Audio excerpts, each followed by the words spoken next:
Kingdom Come Deliverance 2 is a game with weight behind it, and I want you to pay attention to the sound of iron striking iron.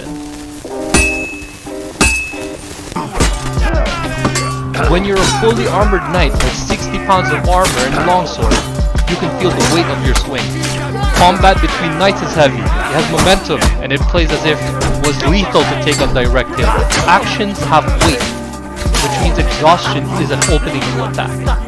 This realism is even reflected in the equipment that you can use, whether you go with a heavy armor, or a gambersy, or a chainmail, or a combination of weapons that are lighter or on the heavier side. You had to find a reliable and durable gear that your knight could effectively use in the battlefield. Say you decide to suddenly start using a halberd when you've been using a longsword this whole time, then your character will not be as effective with it. You have to train the skills that you want to use in the game.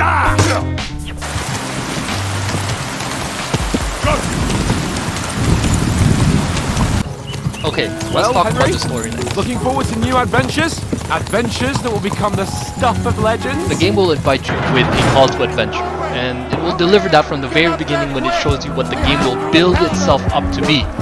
It shows the massive scale of events, and what I love about this game is that it will task you with objectives that build up to the main story. For example, if the goal is to siege a castle, then the game will ask you to prepare to siege a castle, in the process building your character. Your skill and impact in the story is built piece by piece until you actually feel like you have earned the right to shape the story and the characters involved. Some of the greatest games I've ever played do this type of world building really well.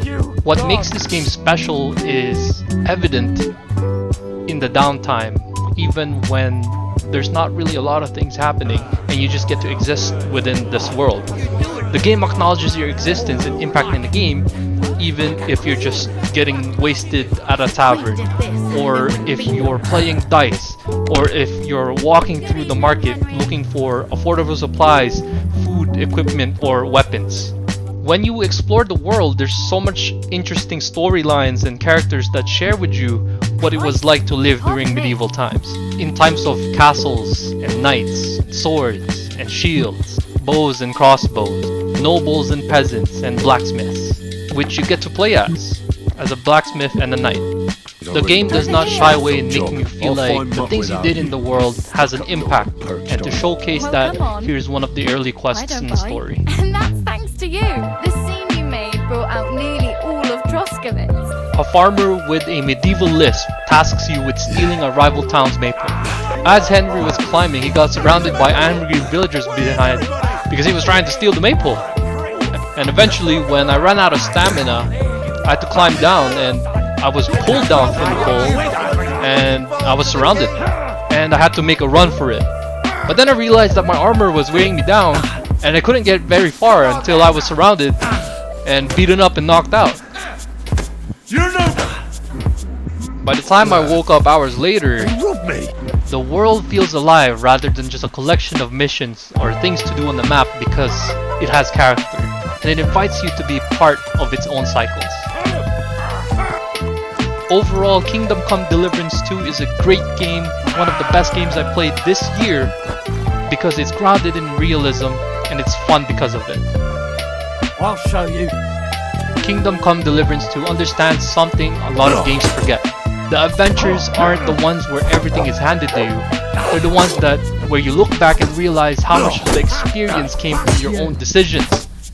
It doesn't feel like I'm just going from one mission to the next, waiting for the game to tell me what's important and what's happening. A lot of my favorite moments happened because I decided to do something, got myself into a situation, and had to deal with whatever happened next. And I think that's the kind of game that this is at its best. It gives you the freedom to mess up, figure things out, and create your own stories along the way. Sometimes, some of the best moments aren't the ones the game planned for you, it's the ones that you accidentally create for yourself.